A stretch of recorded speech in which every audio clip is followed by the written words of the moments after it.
waiting for the OV van to reconnect. Yeah.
Thank you very much.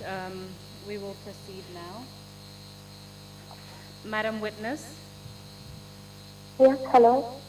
prior to the break, you told us about what would happen when female protocol officers went on trips to Kanilai with Yaya Jammeh. Yes. You told us the fact that you would all gather together either in the corridor or in the sitting room, and an individual would be called, or sometimes the individual would be called and you would all stay in your residence. And you told us the reason for that was for the president to have sex with those people. You also mentioned that some of the individuals that he called did not want that. And in fact, you mentioned one particular individual who told you about her experience, including the fact that she tried to say no, and in the end, Yaya Jammeh punched her and ended up essentially raping her. You told us as well that a lot of these women were over the age of 18, or all of them that you recall, as far as you could tell, were over 18. Yes. So you said that some of the individuals did not want this, and examples being obviously what you were told. What about other individuals? What would you say about some of the other people in a similar situation, some of the other protocol officers? I know there are, like I told you, there were people who didn't want it, but I have also seen people who wanted it. There were people who see that as pride. Even certain women trying to flirt around, to get his attention. So for me, yes, there were girls who didn't want it. He took advantage of how vulnerable the women were.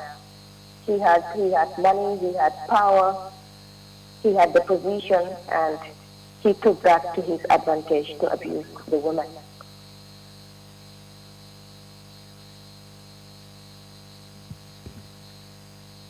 Can you give us a list of some of the individuals who went in, who were called separately by Yaya Jammeh at the time? Just a list of some of the individuals that you recall. I think I have that on. Their names are here: 36, 37, 38, 39, 40, 41, 42. Yeah. Those are the names that you recall. Yes. Numbers 36 to 42. Yeah. You told us that, of course, some of them wanted to have such relationships with the president, others didn't, and you gave us examples. Can you tell us how Yahya Jammeh treated an individual that he had chosen to call into the room? How would he treat that person? What would you observe as a protocol officer? With him, one thing is he gives that person so much attention, so much gifts, money and all that. But worst of it was that he treated them like his own property. At the same time, he makes these people feel very special, and as I mentioned, he gives them a lot of money, phones, laptops, sometimes a house, and even a car. But then you have to be ready to come to him whenever he wanted and anytime. So it was more like being a sexual object to him. Out of the names that you've mentioned, I'm looking at paragraph 14 of the protected information sheet. That's number 9. There is a name that is mentioned, the first name. It wasn't part of the names that you identified, but do you know if that individual was called in by Yahya Jammeh during these trips to Kanilai? Can you come again, please? Paragraph 19? Number 9, paragraph 14, Okay. the first name. Okay. Yes. She was one of the individuals that... I remember that. Okay. Thank you for confirming that. You're welcome. Can you tell us whether any of these women or these protocol officers, whether any of them had any consequences as a result of their sexual relationship with Yahya Jammeh, whether there were any consequences of actually engaging in those relationships with Yahya Jammeh?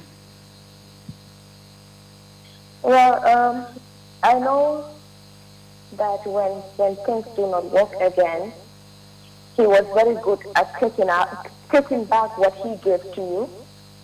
So in those cases, he took back the money. Sorry, he didn't take back the money. He took back the car. In other cases, he took back the laptop. And sometimes the house that he lets you stay in, he sends you out. And for others, you even end up being dumped or sacked. I have seen things like that happen. What about other types of consequences that are medically related? Were there any such consequences that you recall? Yes, I remember one of the people, or one of the young women who slept with him, told me he did not use protection. And as a result of that, some got pregnant and they had to get rid of that, because in other cases that it was realized you were pregnant, you were sent out of state house or wherever you were living, and like, you must get rid of the pregnancy. He cannot know you were pregnant. Can you point to the list for the name of the individual who told you about this? Yes. On paragraph 17.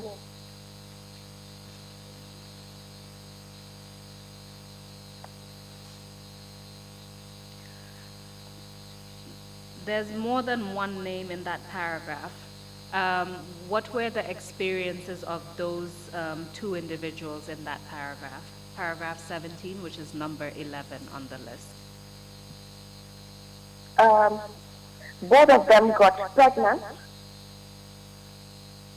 and for example, one of them got her pregnancy terminated, and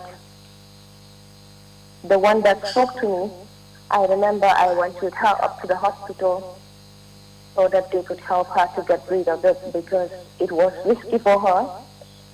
That was after seeing how they treated one of the girls who was actually not a protocol but was staying at the state house. After she got pregnant, they terminated her pregnancy and sent her back to the village. And for this other individual that spoke to me, she was at risk of her family being sent out and anything could have happened to her. So she was not willing to take that risk. And just to make sure that we can identify each of these examples, can you give us the name of the examples that you've just given now from the list? And perhaps you can look at the back of the list if that helps. On number 36 was the individual that spoke to me, and number 32 was the other girl that was not a protocol.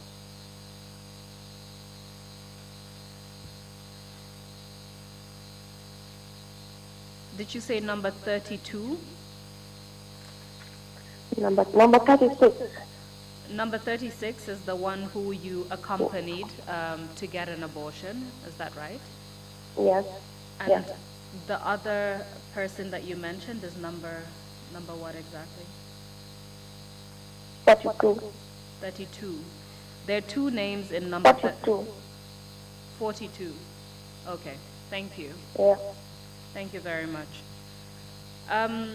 Apart from the experience, the general system you've described at Kanilai, was there any kind of phrase or any kind of cover that was used in order to get women to go to the president for sex? Was there something that was generally used or said, let's go and do X, to capture this particular phenomenon or to describe this experience? Well, mostly Jimmy will say, person, let's go for massage. That is also different from when we all have to go and sit at the veranda. There, she just calls the individual and goes inside with the individual. But in other cases, when she had to go with one person, she says, let's go for massage. And how did you understand let's go for massage? Well, mostly when she goes with my experience, and for those that spoke to me, it was to go for sex. It's possible some were just there to massage, which I cannot attest to, but to those that I know, it was for sex. Can you tell us about your own personal experience? Because you told us earlier that one of the reasons why you know that when an individual is called specifically to go to Yaya Jammeh's room or sitting room, it was for sex. Can you give us your own experience of what happened? Well, I remember there was a day in Kanilai. Can I just remind you just to be careful that you don't identify yourself? Bear that in mind when you're telling us what happened, including any name that may have been used to refer to you while this was happening. Yes. Just be mindful of that. Please continue. Thank you for reminding me of that. I remember in Kanilai, that was shortly after I had I had a trip with the president, and after the scholarship promises, we were in Kanilai, and one evening Jimmy called me and said the president wanted to see me in his apartment. And when we got there, he asked me to undress.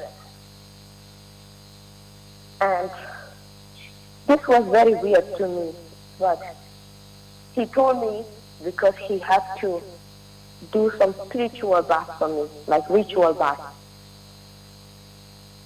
So I felt like I am from a home where my father doesn't allow things like that. He never applied anything on us. He has the belief that the God that created you can always be the one who protects you. So when the president said this to me, I sort of appreciated it, and I felt special that he wanted to protect me in a way that my parents didn't. And I can remember looking at him and saying, well, but it's okay because you are like my father. I undressed and we went to the bathroom. He covered me with something white, and he had like incense, and the smoke made the room cloudy. And we did the ritual bath, and Jindy was there, and after that we went back. The next day again, Before you he said we have to go. Before you proceed, do you recall around what time of the day this was when the president called you to give you a spiritual bath? This was at night, but I don't remember the actual time. And you said that inside the room,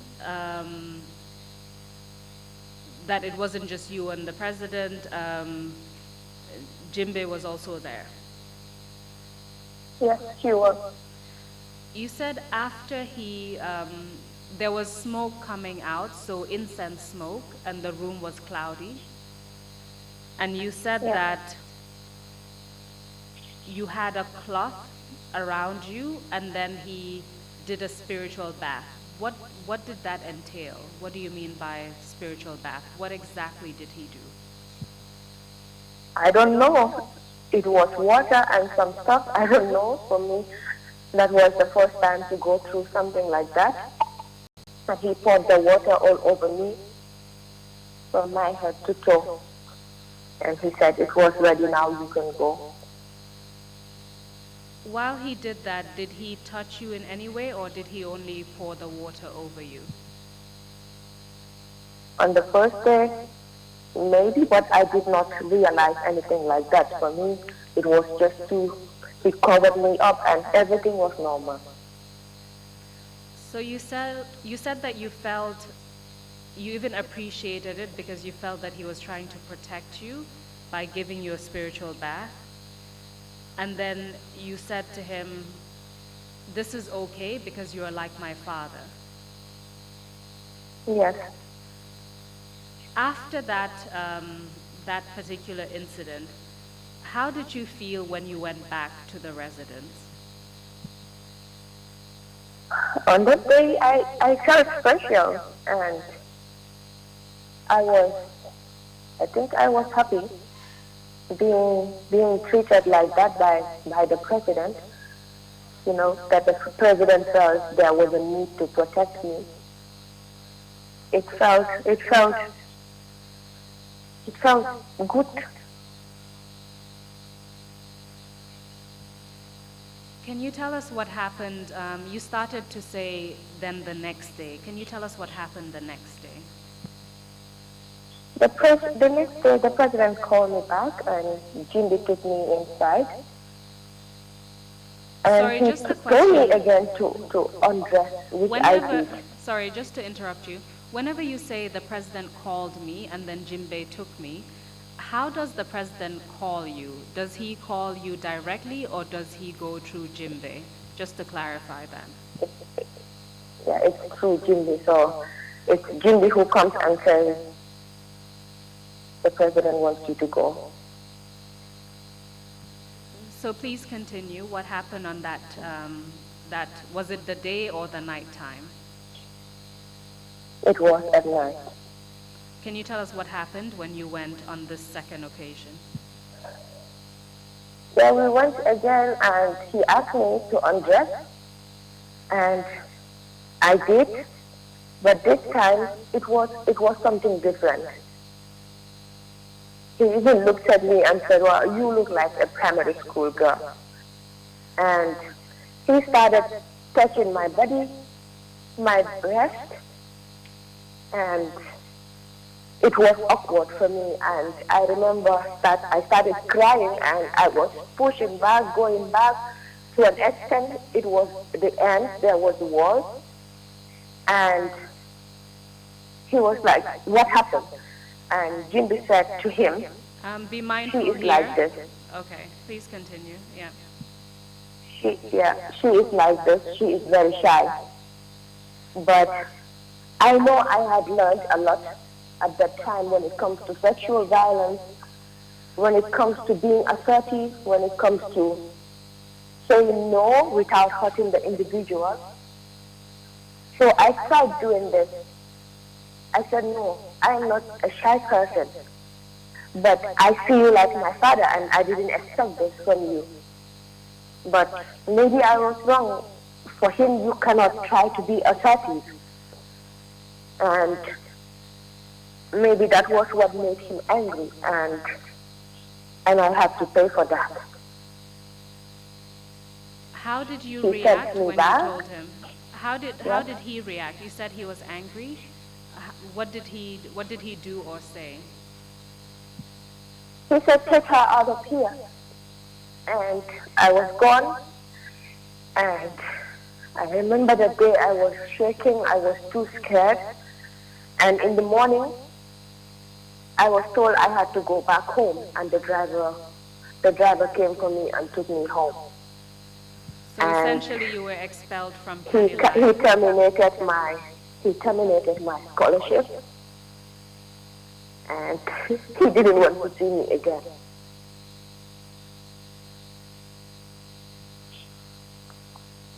So essentially, from what you've said, because you refused his advances, he was touching you, you told us about that. His reaction was to be angry, and the next day you were expelled from Kanilai and told to go home. And another consequence was that your scholarship, the one he had promised you, was terminated. Is that right? This is correct. How did you feel about that? This was difficult for me, but I didn't have a choice. This was a job I needed. And sure, many people out there will be like, why did you continue doing the job? It was not as easy as they think. You cannot just leave the job like that. One thing was clear: if you wanted to leave the job that was to resign, then you must be away. And then, with my situation, I had a family to help. So I wanted to still be in the job and still fight for myself. But I was treated badly by him, and from that day, I rarely saw him. It was only when there were programs or occasions or things like that that I would see him. He stopped helping me. He stopped offering me any sort of support, and it was difficult seeing him do things for others, not everyone, but you see a particular girl and then the person was getting certain things, not because she was working better than you, not because she was more hardworking than you, but because she was sleeping with him. And then you were like, I was sidelined. That was difficult for me, and to be honest, to an extent, I started feeling jealous of the others. And I started saying to myself, maybe I was wrong. Maybe I should have accepted it, and then I will not be going through this.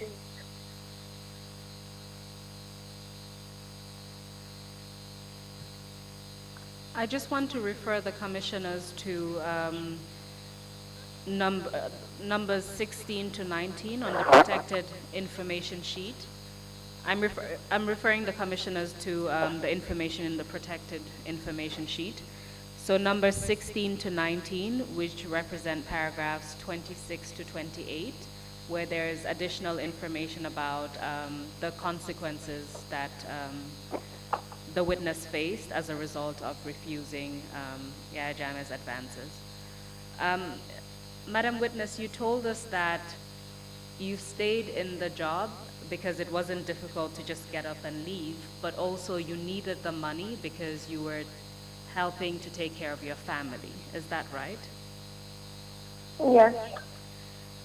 And then you've talked about being essentially isolated and sidelined, and you didn't receive any of the other gifts that other people received during that time.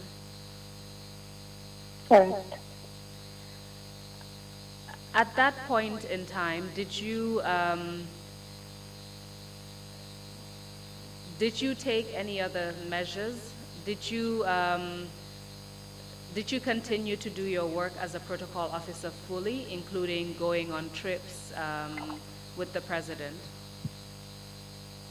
No, because for me, later it made no sense. There were times that we go to Kanilai, and for example, there were days that we all go together to his apartment and sleep, but most of the time I would be sleeping at night, like we were all sleeping, and you know, when he calls, it's always at late. And in the middle of the night, I wake up and I don't see anyone else in the room. I don't know for what reason Jindy was the one calling us to go, but the isolation was too tense. And later I said to myself, it makes no sense for me to even go. So when it was time to go, I found many excuses. Some of the times I said things like we had a funeral or I had stomach ache. And I refused to go. I didn't want to go there. And I remember one of the days, like one of my colleagues called and said, leave whatever you are doing and come to Kanilai. Don't cause a problem for yourself. So it was clear later that I didn't want to go. I was always absent. I always said something was wrong because I was tired of it. He didn't need me there anymore. Do you recall for how long this kind of isolation and sidelining, how long it lasted before Yaya Jammeh started taking an interest in you again? Yeah, it took some time until on one occasion when I congratulated him on a gesture he did. And I think he was impressed, and he said I was the first one to do that.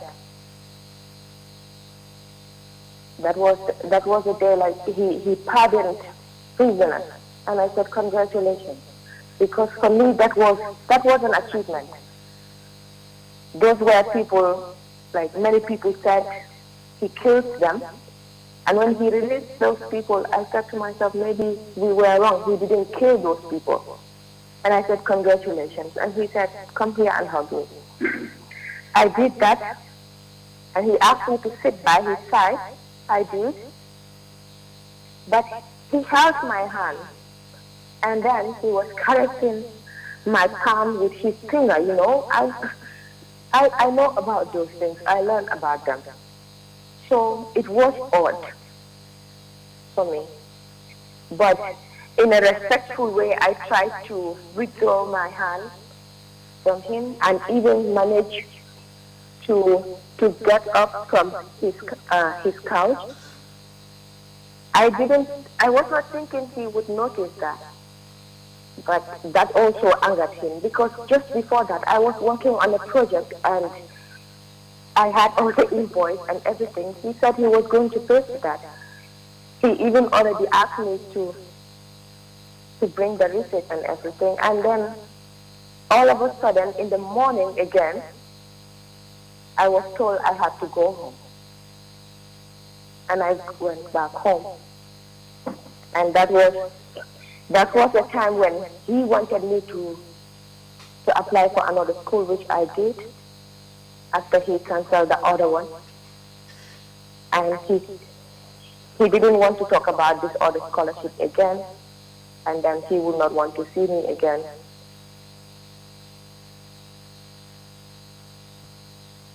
So essentially this was He ignored me. Please continue. Yes. So essentially this was the second time that Jam was making some kind of advance towards you, either sexually or something that just made you feel that it was inappropriate, and you withdrew, and essentially the consequence again was, the first time was termination of your scholarship. This time, essentially, he no longer wanted to talk about helping you fund your school. Is that correct? Yes. The first one was canceling my termination, my scholarship, and something also more difficult. But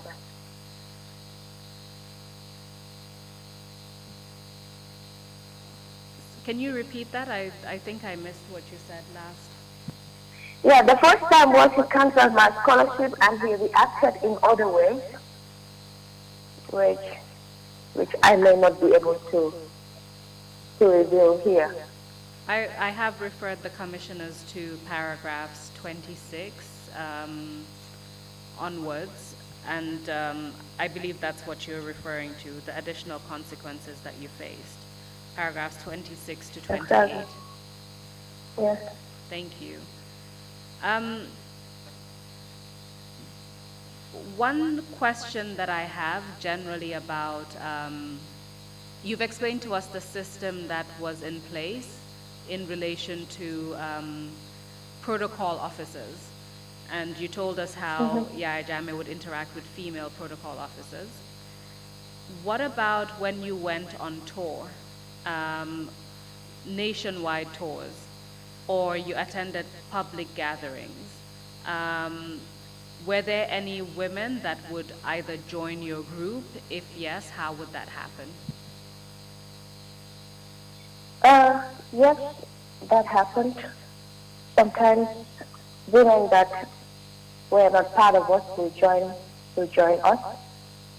And I recall an incident when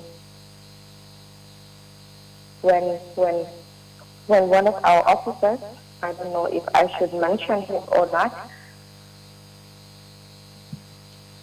I believe you can refer us to the paragraph on the protected information sheet. Yeah.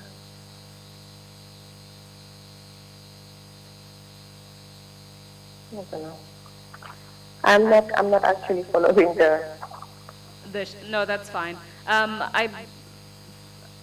From what I can see on the statement, this is not someone who is protected because the person is not a victim or a survivor. So you can mention the person's name. Yes, I remember on one of the occasions when my former chief of protocol, Sanajadi, so like one of the girls was in the gathering and he asked me to go and take the girl's number because the girl used to be his classmate. But I might be wrong. I remember seeing that girl in Kanilai later, going to the president. And on other occasions, when you saw we were on tour. When you saw that girl going to the president's residence, what did you think, looking back at the fact that Sanajaju had asked you to take the number for him, because that person was a former classmate. What did you think the next day when you saw the girl coming from the president's residence? Well, for me, it was obvious that why would he handpick a girl from the gathering? So it was clear that he wanted her for sex. Do you recall if this, I mean, sometimes it's difficult to tell just by looking at a person, but do you recall if this individual was over 18 or below 18? She was definitely above 18. You started to give us another example. Can you tell us? Yeah, I remember once there was this light-skinned girl. We were on tour somewhere around Basse, and Jimby approached her and took her number. And later in the morning, she came out with an envelope, which I suppose was money, was a lot of money. And I said to myself, that's another one. What do you mean by that's another one? That's another woman he just saw and took advantage of. And same question as I asked you before, do you recall if this woman was above 18 or below 18? I think she was above 18. So these two incidents that you've mentioned, I assume that you do not know the names of these individuals. Is that correct? Yeah, that is correct. So I would like to focus on specific interactions that Yaya Jammeh had with certain women that you know of. Mm-hmm. You mentioned earlier about someone who was listed as number 36 on the protected information sheet. 36, yeah. Can you tell us, you told us earlier that this person informed you of an occasion where the president called her, she tried to refuse and she was punched, and then the president basically raped her at that point. You said she told you about it. Can you tell us about any other information that she may have provided you regarding what else happened to her? Well, she told me that he was not protecting himself. And for me, that was very risky. In my part, I was more scared of diseases and rituals. I don't know for what reason. I know at that time I spoke to very few people about the incident, and they were men, and they always encouraged me to make sure that under no circumstance I agree to do it, because it's possible he might be doing it for some sort of rituals. It was too much for me. You cannot have taste for every woman. And the fact that he was not protecting himself makes it worse.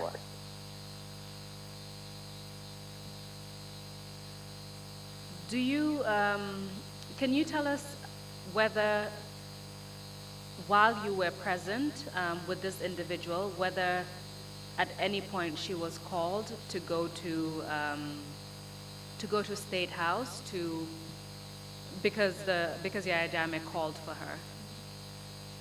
You told us already about one incident that she told you about when we talked about Kanilai, but can you, do you recall anything happening in relation to State House itself? Yes, I remember when the president once, he never called direct. It was Jimby who called her and said that she had to go to the State House. On that day, I was with her because we had a delegation to take care of at the hotel, and she had to go that night. It was about 2 p.m. And I could see how terrible it was for her. Sorry, was because, it 2 p.m.? You know, Did you say 2 p.m.? Around 2 p.m. Yeah. Sorry, 2 a.m. Okay, so early hours of the morning. Yeah. What were you doing at that time? We were at the hotel. We had a delegation to take care of, and we were already sleeping. And I remember this was a woman who, like, we had that trust for each other, and I told her about what I was going through, and she told me what she was going through. And when the call came, she hesitated to even receive the call, because when Jimmy called you that time of the night, it's obvious she wanted you to go. She didn't want to go, but there was nothing we could do. So she left, she went, and I saw her the next day. She told me, I don't like what is happening, but I don't know what I have to do.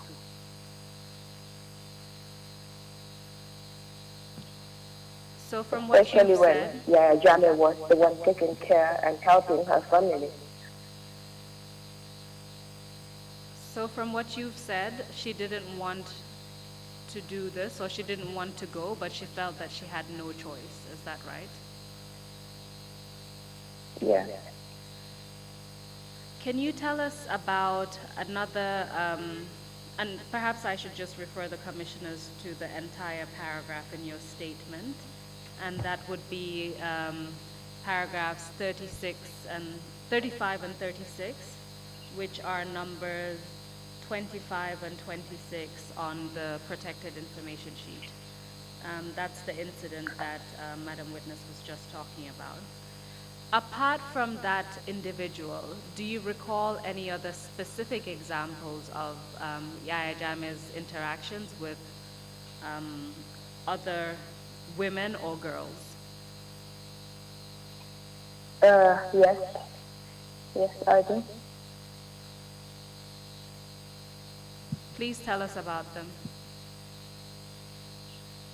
I know he was this man. Okay, for me, I used to see him like a father figure, like a great religious leader, a true African, But the day that incident happened, and that led to him terminating my scholarship or canceling my scholarship, was the last day I saw that person, the person that I used to love so much. And I was disappointed because he double talks, He says this thing today to the public, and then you see him doing those particular things. I remember he once asked the religious leaders at one of the Quranic programs, what do they think about married men being with other women? And that was very awkward, because for me, he was doing the same thing. So I saw him going with other women to his house, and he treated them very nice. But he was good at that. He treats you like you are the one. I am interested in you. I will marry you. And all of a sudden, he dumps you, and then you will struggle to see him. You can't see him anymore. You see him with somebody else. So he starts with this one, and then maybe he doesn't have interest anymore. He is interested in another person. So he creates an environment of jealousy and hatred within the women. Do you recall any specific examples where he did that? And if you do, please refer us to the relevant portion of your protected information sheet. Yes, I know the names. Someone like number 37 and someone number Yeah, number 41.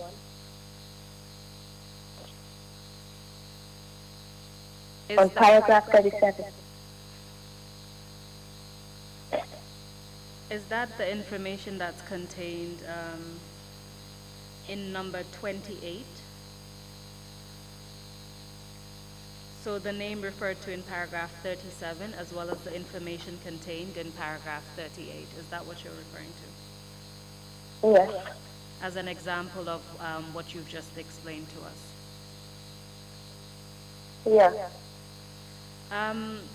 Do you recall any other examples of Yaya Jammeh's interactions with specific women based on what you know?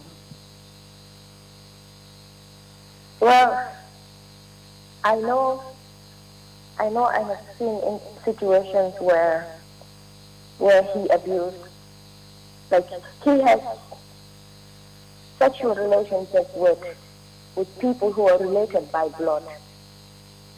He doesn't care, and that created chaos that made those those those those women who are related even to start hating each other. And I also know it's possible there were other women who said no to him. But I know that one particular woman who said no to him, but then you always will face the consequences. Let's take that step by step. You mentioned that sometimes he would basically have sexual relations with two people or sleep with two people who were related by blood. Yes. Can you give us examples based on your protected information sheet? On paragraph 39. And that person... And the name, yeah, the name of the people on 41 and 42. So 41 and 42, what was their relationship? They were sisters, blood sisters. And in terms of 39, who was the other person? What was the relationship with 39? That was her sister. It's the same mother and father. And you also, in your statement, you referred to people who were related to him, who were also sisters. Yes. Are we referring to paragraph 18? Is that accurate? I cannot hear you. Are you referring to paragraph 18, which is point number 12? Is that correct? Yes. And you've told us that some of these individuals were protocol officers, some were not. Is that right? Yes, that is right. Because I know of one of his family members who got pregnant out of the affair she was having with him. Sorry, just to be clear, what happened to that person? I know she was pregnant and later it was aborted when she left. Sorry, can you refer to the name of that individual so we know who you're talking about? Is it, are you referring to any of the names on paragraph 18, which I just referred to?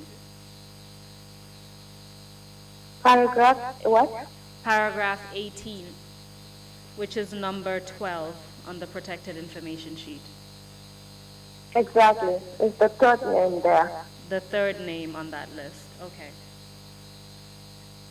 You also mentioned that you know of other people who refused and suffered consequences as a result of refusing to sleep with the president. Yes. Can you tell us about that, or can you refer us to any examples? She is the one I mentioned on paragraph 42, and she was a protocol officer, and she refused to sleep with him. I can't remember well whether she was the one who told me or one of her friends who was also working with us. But at the point, I noticed that she was also not receiving anything from him.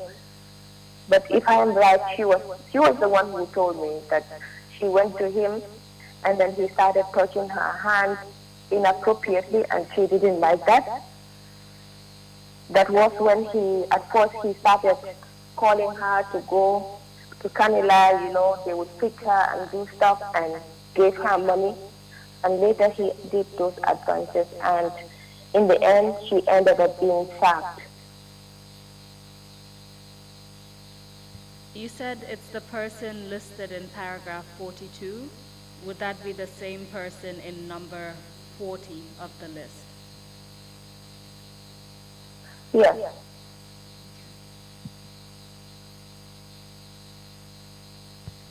What about the person listed as number 39 on your list? Yeah, I also know her. Can you tell us what happened to her without revealing, of course, her identity? I know she was also promised a scholarship, and there was a time when I was sent back home. We were going together and she was crying, and I don't really want to reveal much about her, but it was as a result of sexual abuse. And to be clear, you're referring to the information contained in paragraph 41, and that would be paragraph 41 of your statement, which would be point number 31. Yes. Okay. What about the person listed as number 38 on the list? Can you tell us about her? Bearing in mind identifying information. Can you tell us about Yes, number for me, 38? I don't really know if the president raped her, because one thing about rape is when the person uses his power over you to have sexual relationship, it is rape. And the fact that I was not inside the room, but I know Yaya Jammeh used to give this person so much attention, and she comes to Kanilai, and I don't know how many times. So one thing clear was he was really taking advantage of the vulnerability of this young woman.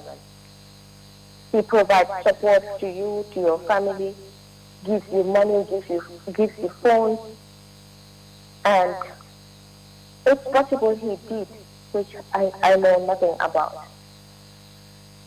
Just to be clear, are you referring to the person listed as number 37 or the person listed as number 38 on your list? Number 37. Can you tell us about the person listed as number 38? I know she was younger. Number 38, you mean? Yes, please. What do you mean by she was younger? Was she above or below? No, 18? I didn't. I thought you said the other one. You mean the one on number 38? Yes. Do you recall if number Yeah, she's 38? the one I just told you about. Do you recall if number 38 was below the age of 18 or above the age of 18? Well, at that time, I think she would have been the same age with me or maybe older. So, in the early 20s then. If you have your statement in front of you, I'm referring to the information contained in paragraph 40. In paragraph 40? 40, yes. Okay, yeah. I know this individual, and she was a much younger one. because when I was working, she was, yeah, she was young and she was under 18 years old. And but she was one of those young women who were, or children who were empowered, and she must have known a lot also about violence against women and children. So she was very calm, and I heard she also refused, because I did not witness that, but I heard she refused to sleep with the Jame, and later she was expelled from State House, and that was very bad, because why would somebody be treated that way just because she refused to sleep with you? To me, I see that girl and even myself as people who just respected him and gave him his due and wish he could respect us the same way. You told us that she was below 18. Do you recall if she was in primary or secondary school at the time? She was in secondary school. And you said she was expelled from State House. Was she living at Marena or was she living somewhere else? She was living at Marina. You said she was expelled, and based on what you saw, you interpreted it as she refused the president. She refused to have any sexual relationship with the president, and that's why she was expelled. Is that what you said? Yes. Why do you think that? With him, the consequences will always come. So it's either he stops supporting you, sends you out, fails his promises that he made, especially when it comes to education. So it was certain that that was the reason he did that. You mentioned Jimbe Jame as the person who would basically be an intermediary between protocol officers and other women and Yaya Jame. As far as you know, were there any other individuals who would assist Yaya Jame in getting women, getting girls in order to have sexual relationships with them or to rape them, as the case may be? Well, I know Cindy was the number one that was doing this, and Sorry, say that again? what I know Jimby was the one doing that, and that was my experience. There was one time when my former chief of protocol asked me to take one of the girls' number, and I later saw that girl in the morning from the president. But in most cases, it was Jimby. So as far as you recall, Jimbe was one person, and you've mentioned the chief of protocol at the time. Do you recall any other individuals who would play a role in helping Yaya Jammeh get women? But I don't know much about him. What about, on those occasions, what about the First Lady? Where was she when these incidents, when these things were happening? Do you know?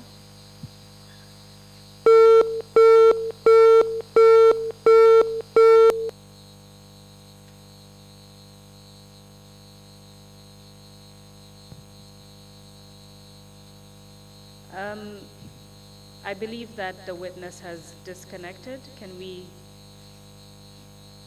have some assistance to know what has happened?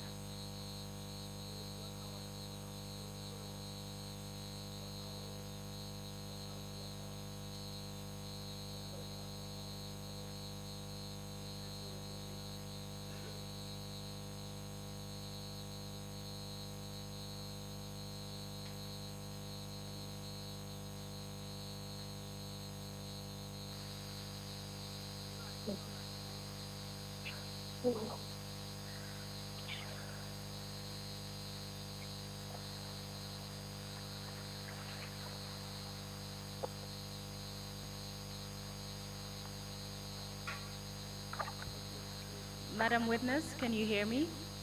Yeah, I can hear you. I'm glad that we have you on the line still. I'm looking at your statement. Do you have it in front of you? Yes. I'm looking at paragraph 43. Hello? Can you hear me? I'm looking at paragraph 43 and 44. Yes. I want to understand the information that you've provided. Can you tell us about that, as well as how you know the information contained there?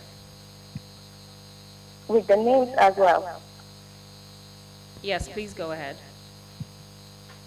Yes, that is one about Lamin Manga, the former press secretary.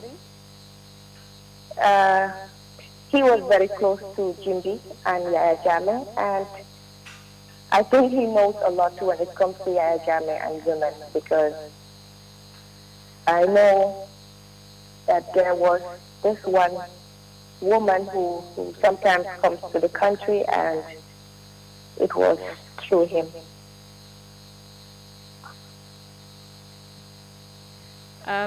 You recall just one woman? Is that what you said? Yes, but I know one thing, that he was really close to Jimby. And so why do you believe that apart from this one woman who would come to Gambia, that he would know a lot more about Yaya Jammeh and women? Yeah, because they were always together, and when there were occasions, there were some invitations that were for certain women coming out of the Gambia that he took care of. So there were women coming from other countries that would come to the Gambia on occasions, and those are women that he would know about, because those women, you believe, interacted with Jammeh sexually. Is that what you've said? Yes, I forgot to mention this to you when my statement was taken, but on an occasion I was even the one who accompanied Jimby to the airport to receive one of the women. And you can provide us with that, with the name after your testimony, because there's no way to have you write it and give it to us right now, so we'll do it after your testimony. What about the information in paragraph 44? Can you tell us about that? That is about the junglers.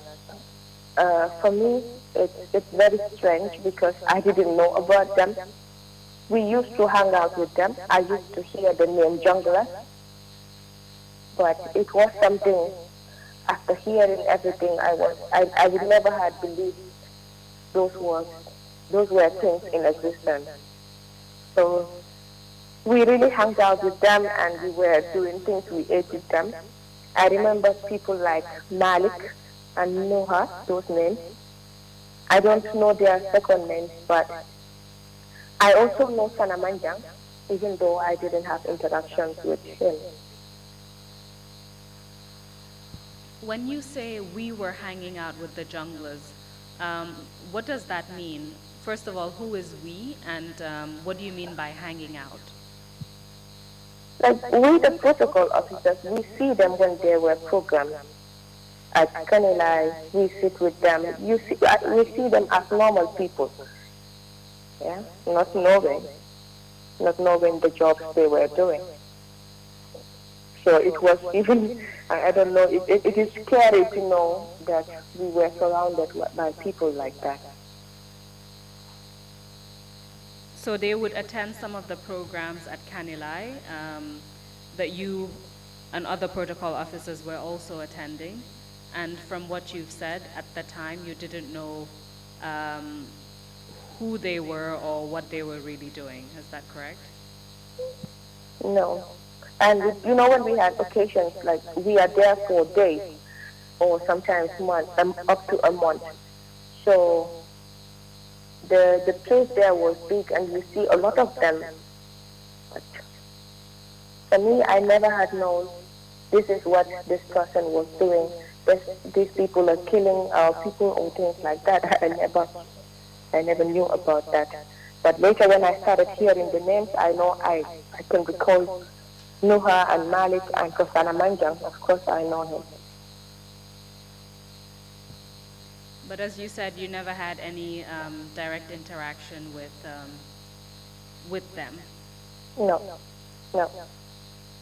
While you were a protocol officer at the Office of the President, did you, apart from the examples you've given us and your interactions with Yaya Jammeh, did you experience any other form of sexual violence or any sexual harassment from other public officials? Yes.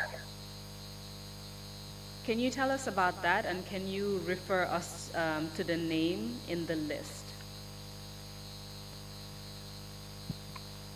Okay, this individual works at the Ministry of Justice,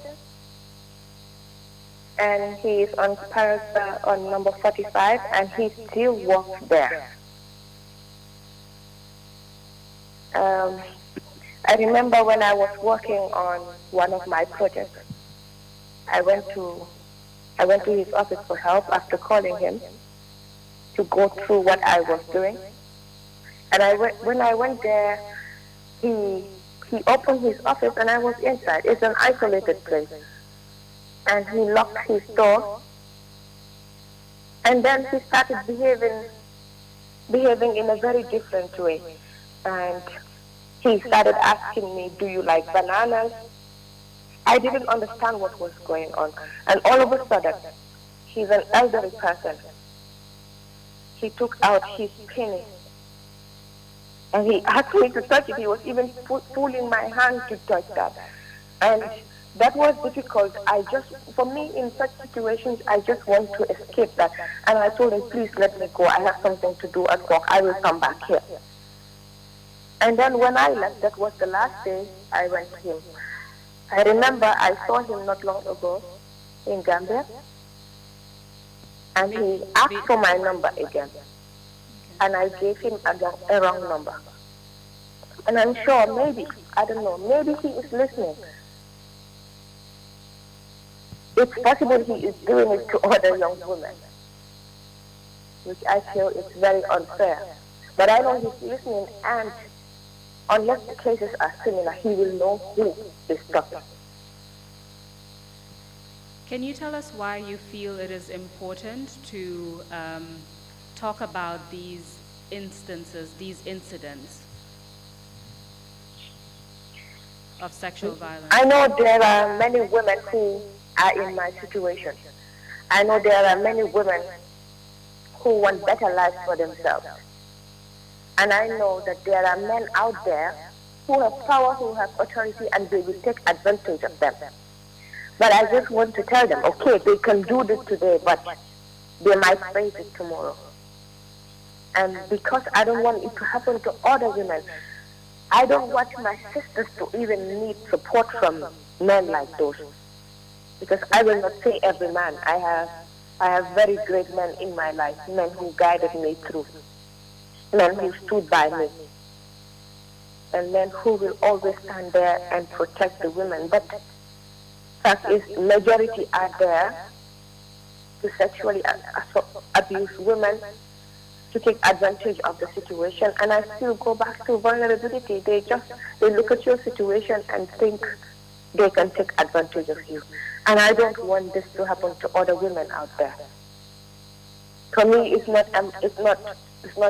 not something I enjoy. Nobody enjoys sitting here talking about a person tried to do this to me or that to me. But I believe I must do it for others. I believe there are women out there who are going through the pressure, who are going through the pain, And I want to tell them it's, it's, it's possible to challenge those men. It's possible to stand up for what you believe and make them pay for that. Because for me, important is these men have to know what they did and, if possible, pay for what they did.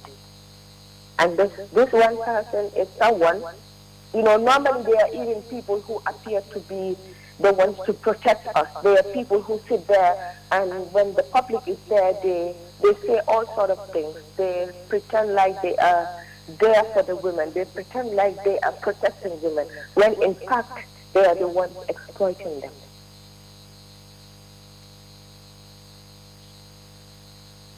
And you told us that you managed to escape, and you even promised to return in order to just get out of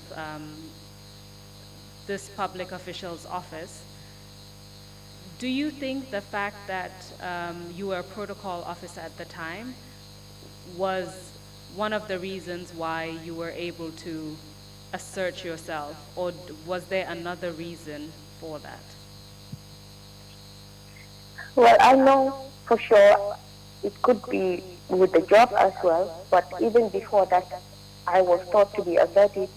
I was taught to how to escape certain situations. I know I learned something that was, when you go to a place, how do you feel about it? Do you feel good or not? That is whether you have a yes or no feeling. And if you know you feel no, you must do everything possible to take yourself out. And the second thing I ask myself, if I need help, will I get it? And if it is no, I still should fight to get myself out of the situation. And whether someone I trust knew where I was. And this is something that, for our younger ones that are coming up, this is something they should really take care of. Anywhere you go, always keep those questions at the back of your mind. Is it safe enough? How do you feel about it? If you need to escape, are there possibilities? And whether anyone knows where you are. Because they are everywhere and they can do it. So it's possible that it is from the job. I was empowered, but also it has more to do with some trainings that I received as a young person and that I learned certain things about how to really stay to what I wanted and to be assertive. Were some of these trainings specifically on sexual violence or on other issues? Well, most of them were on sexual violence, on how to protect women and children. So in one way or the other, they always had something to do with sexual violence, sexual abuse, rape, things like that. And so that gave you awareness as well as some of the tools that you used whenever you were in such a situation. Yeah. Apart from the incidents that you've mentioned, are there any other incidents where you faced sexual violence or sexual harassment from any other public officials? Yes. One of them was a minister. And I remember we were on a trip. We had to travel together abroad. And that was difficult because there was a problem at home and I had to leave about 80% of my per diem back home. And when we were going, he knew I could not afford to pay for the hotel. They were going to, they were higher dignitaries, they were ministers. And he started, since the beginning, he started messaging, saying stuff. And when we arrived, he asked me where I was going. The place I was going to was more like a motel, not a hotel, because it was cheaper. But he said I should go with him and stay with him at his hotel room, and he would pay everything for me. He would give me whatever I wanted. But I told him, no, I had my money, so I had somewhere to stay. And on that mission, I had some documents for him because there were some documentations. But during the day, whenever I called him and said, "Sir, I have your documents. Can I please come and bring them?" He said he was busy. And he would only call me late at night to bring them. And when I said, "No, it is late," he said, "No, yeah, I will call my driver to come and pick you up, and then you can spend the night with me." And that was happening. I could not give him his documents until I was getting fed up. And he was only calling at night, saying things like, "I think you're very attractive. I like you, this and that." And one day I decided to go up to his hotel during the day when they had a break. And I decided to give him his document and told him, "Please, your boss, the same person that appointed you, was the same person who appointed me here. So I want you to give me that respect." And I remember from that day on, I don't talk to this particular minister again. Even during cabinet meetings, he tries to make jokes or things like that. Whenever he says something, I reply back with a word or two, but in a very intensive way. I remember I spoke to certain people about this, some of my colleagues, and I don't talk to that minister. Can you refer us to your list to tell us the name of this particular minister? He is on number 46. Number 46. Thank you for that. After the experiences that you've told us about, in particular what happened between you and former President Yahya Jammeh, when you refused to sleep with him or refused other sexual advances, you eventually left the Gambia. And I would only refer the commissioners to paragraphs 47 to 56 as listed in point number 35 of the protected information sheet. And then we will come to the last topic, which is the impact that all of this has had on you, on your family, and generally how you feel about the experiences that you've been through today. Can you tell us some of the impact that this has had? Well, more especially on my education and feeling bullied all the time and being sidelined.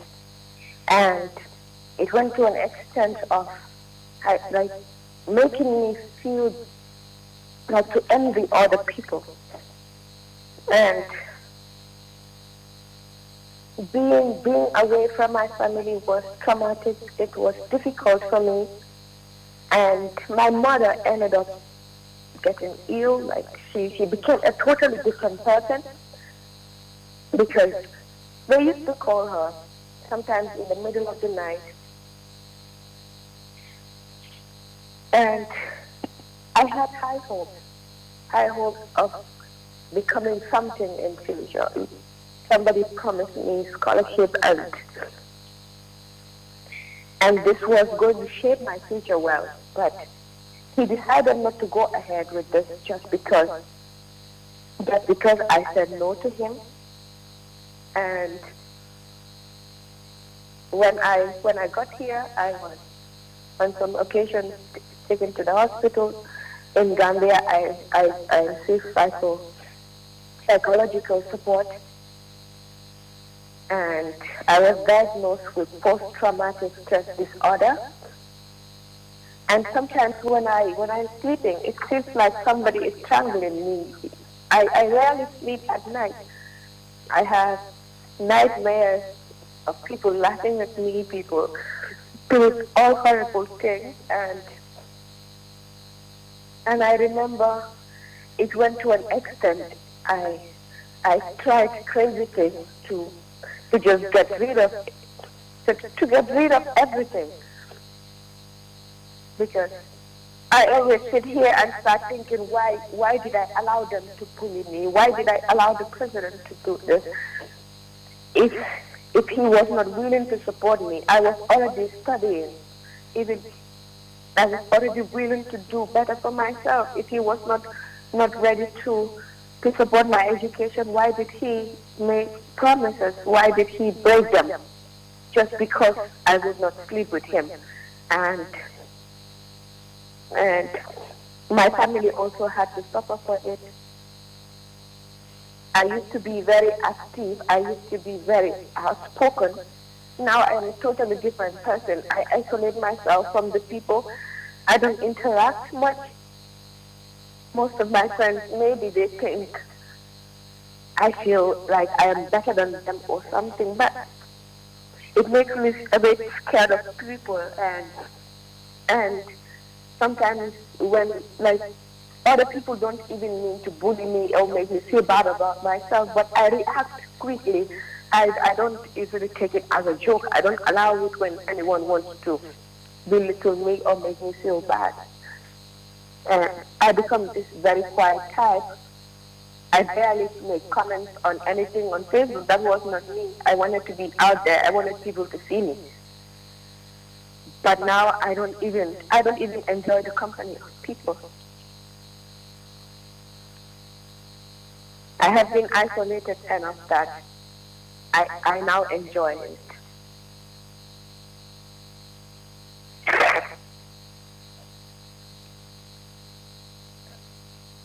Of course, we haven't gone into details of what happened to you after you left the Gambia and that experience as well, how that would have also had an impact on your life. But as a result of your cumulative experience, what are some of the medical or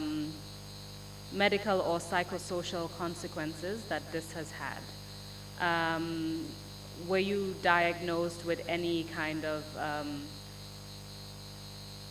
issues that you'd like to talk about, or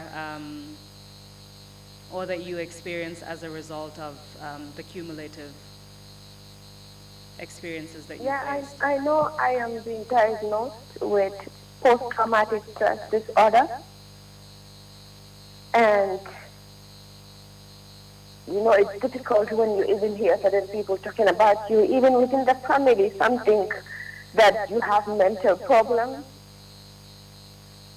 I have seen this, and sometimes they talk and they say, something is wrong with you, you are sick, you are this. And because of that, there were times that I locked myself inside and I had overdoses, and thanks to my family, they tried to help me to get out of the situation. I cut myself, and there was a day I totally wanted to get rid of myself, and I remember my brother came to my rescue, and he called the ambulance service, and they came for me. And throughout your experience, you've obviously had periods where you've been isolated, but you've also had support from your family, including support for your testimony today. Can you tell us how you feel about testifying about what happened to you and why you chose to do so in the end? It was a difficult decision for me, but I know I have a very supportive family. My husband is always by my side. My mom, my father, my brother, my sisters, everyone. It's too much. They've been through a lot, and I want to do this for other women out there, because for me, no woman deserves to go through any type of assault or violence because of your gender. And I want those men to know that one day it will come out, and that is what is happening today. Those men didn't think that a day like this would come, and it was a difficult journey and a very difficult decision for me to come out and talk. But I realized that if I just had to keep everything to myself, it was going to empower them. It will not mitigate the situation. They will keep doing that. So I'm sure today maybe they are hearing this and they will be a bit more cautious and a little bit more careful of things they will do. Because I know certain people are there, they're still working, they're still in the system, they're still in government. And they will know what I'm saying, they will know themselves. Thank you very much for answering all of my questions, Madam Witness. I'm sorry that you had to go through such difficult experiences, and the impact that this has had on your life has clearly been profound, but I would like to thank you for testifying and for answering my questions. I will hand over to the commissioners for additional questions. Just a reminder that the witness should be referred to as Madam Witness or not at all. And if at all necessary to ask a question that is related to confidential information, please use your protected information sheet. Thank you very much. Mr. Chairman, I hand over to you. Thank you. Thank you very much indeed, Council, and thank you, Madam Witness. The Kanilai Love Nest was indeed a house for... I cannot hear very well.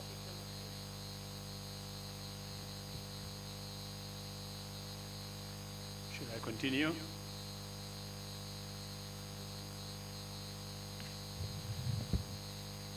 Can I continue now? Can you hear me? Madam Witness, yes. Can you hear me? Yes. Sorry, I was saying that the Kanilai Love Nest was indeed a house for abuse of young, vulnerable women. This should not have happened. I'm truly sorry that you had to endure such sexual abuse from people who were doing nothing but exercising power over young, vulnerable women.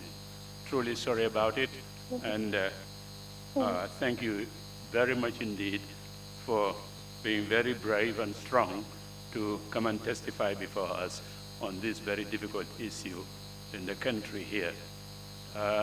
Commissioners, if you have any questions to ask, please so indicate. Bishop, you have the floor, please. Thank you, Chairman. Madam Witness, with all those incidents that happened in Kanilai, where was the First Lady? I don't hear this. With all those incidents that happened in Kanilai, where was the First Lady? The First Lady, in most cases, she was always out of town. I remember some occasions she came to Kanilai, but I can't remember at any point in time when she spent the night there.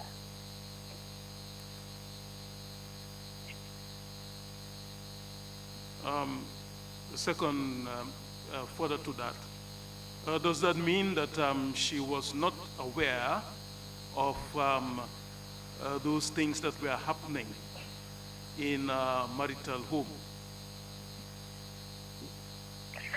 That I cannot tell. It's possible because I used to say this to myself. Is this a contract marriage? Do they have an agreement or what? Because I will not do that. I will not. And there were so many people writing on Facebook, and she was active on Facebook. So to an extent, I believe she was turning a deaf ear to what was happening. it's possible she was not aware, but with the wall of technology and a woman who had a Facebook account and a Facebook page and people were writing all sort of things, I don't believe there was a possibility that she was not aware of what was happening. Thank you. Thank you very much indeed. Deputy Chair, you have the floor, please. Thank you, Chair. Thank you, Madam Witness. The chairman has already alluded to the misuse of power by people who have power to use this power over people who are vulnerable. And we are happy that you were empowered through various socialization processes to be able to say no to people in power. Now my question is just a very brief one. Is in respect of the two sisters, do you know how this impacted on their family relationships?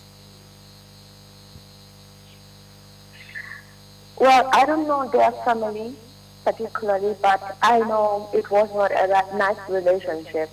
Even people who are not related by blood do not want to share a man, much less people who were related by blood. So, to my view, these were women who were not so much aware of what the harms were. And for me, I don't believe in blaming a victim. In as far as the person used his power and used his authority or whatever, I will not blame the woman. I blame him. He knew what he was doing was wrong, and he did it. Thank you, Madam Witness. Thank you very much indeed. Commissioner Jones, I understand you want the floor. Please go ahead. Thank you. Thank you, Chairman. Madam Witness, can you hear me? Cannot hear you.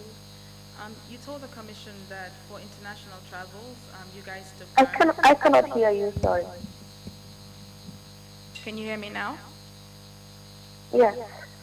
Okay, you told the commission that for international travels, you guys took turns as to who would accompany the president on some of those trips. No, I cannot hear you. Can you hear me? Yeah. You told the commission that for international travels, you would take turns on who would accompany the president. For the national travels within the country, did all the protocol officers, female protocol officers, accompany the president? Yeah, in most cases we all go, except for those who were on maternity leave or for some reason, I don't know, but in most cases everyone goes. Okay. You further told the commission that you discussed with at least some of the protocol officers, not all of them. What? You also told the commission that you discussed with some of the female protocol officers as to the experiences or what happened between them and President Jammeh. I don't know what you said, I'm sorry. Can you hear me? Yes. Yes. During some of your discussions, did it also come out that during some of your discussions with the female protocol officers, did it come out that Jembe was always present during the encounters with Jammeh? I think Jimmy was there until she knows everything was okay and then she leaves. Okay, thank you. You're welcome. Thank you very much indeed. With no further questions, Imam C, please, you have the floor. Thank you.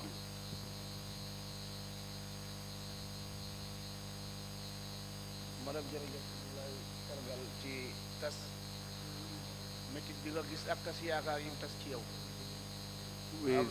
Hello? Thank you, Madam Witness.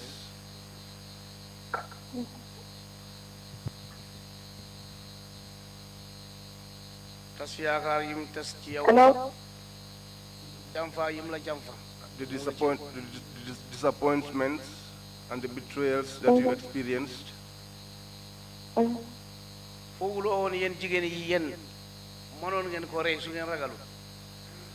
Do you not think that you, the ladies, could have killed him if you were not scared?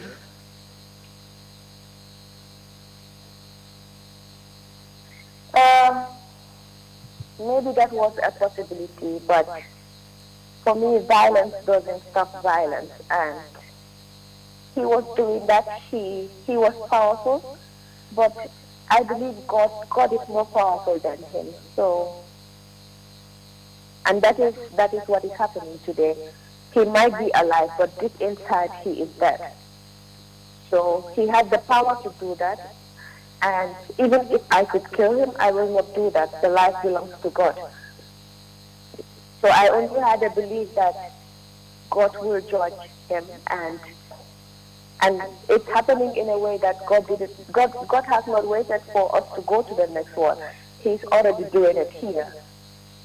We are going through tough times. It's difficult for me. It's difficult for other women, but it's more difficult for him because this is a shame for him.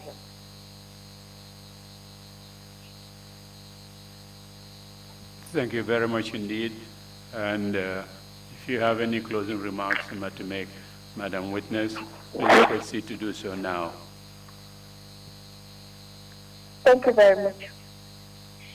I just want to stress at the Trrc, the powerful people, former ministers and men in uniform have testified to the fact that it is impossible to say no to Yahya Jammeh.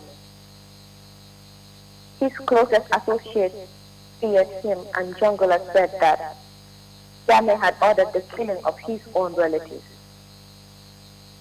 Rumors said that he even ordered the mother of a soldier who was expecting a baby for him. Please remember all of these and try to understand the environment in which we, the young protocol women, were working. Yahya Jammeh was very powerful and cunning, and using his position of authority, he put a system in place using state institutions and resources to ensure that women would not or could not say no. For me, his system was wicked, and he targeted young women from vulnerable families. Most of the time, these young women were the ones supporting their entire family. He sometimes even directly supported the family, appearing as a generous benefactor. He made you believe that he was a father to you or a mentor.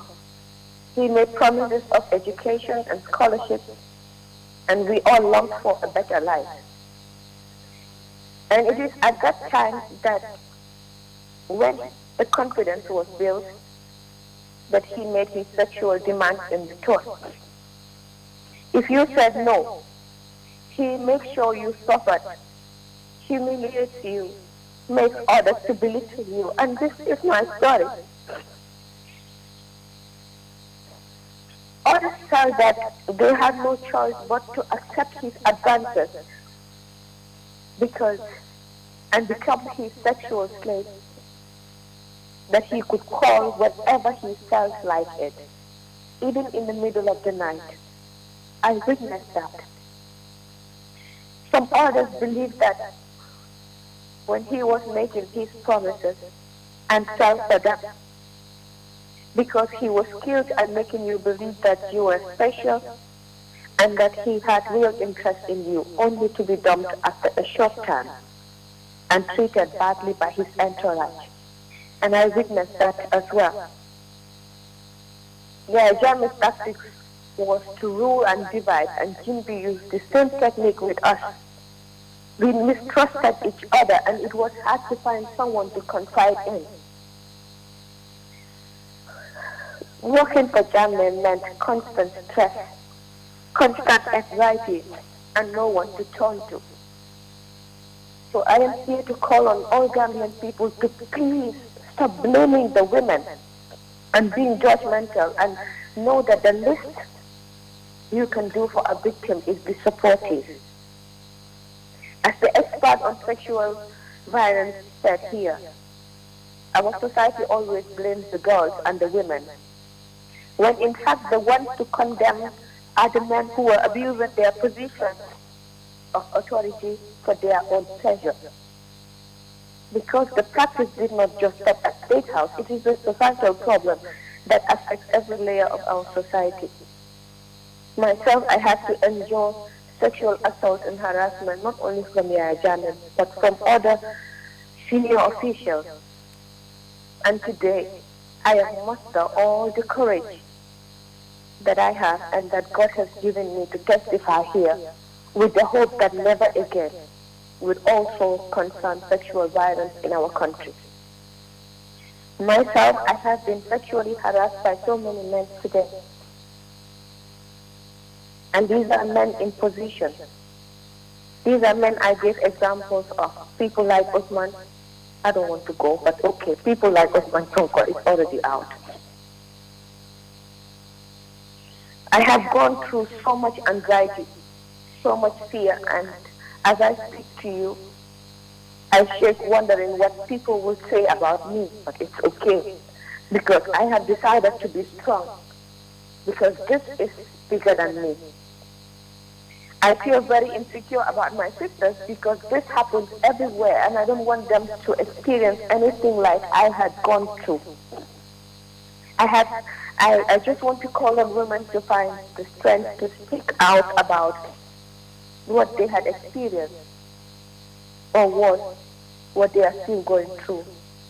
Most importantly, I want to call on all the parents to make sure that girls do not have to go through this, to make sure they empower them and tell them that it's okay to say no, to support them, to believe in them, and never, never blame them for they are the victims. And finally, I just want to thank everyone, all those great men that I cannot mention, but they know themselves.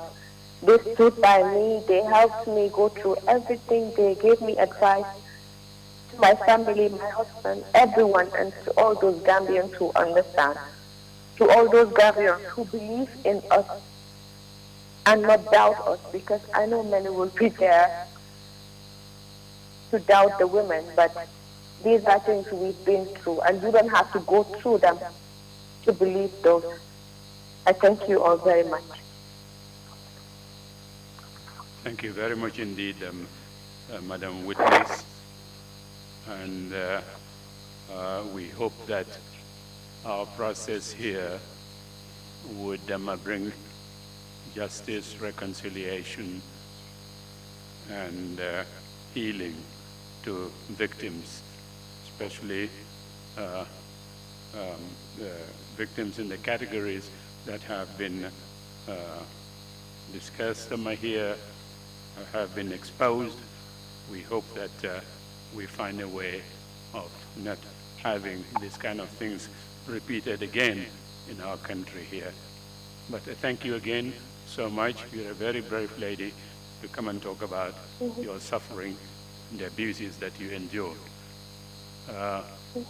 Council, if you have another point to make before I adjourn the meeting, please go ahead. It's purely a procedural matter. I would like to tender the protected information sheet into evidence as Exhibit 0093. Yes, thank you very much. Request granted. If there are no further points, we would take a lunch break, 1 hour, and then come back 3:10. And I will collect the protected information sheets again. Wonderful. Thank you Thank again you. so much. Meeting is adjourned.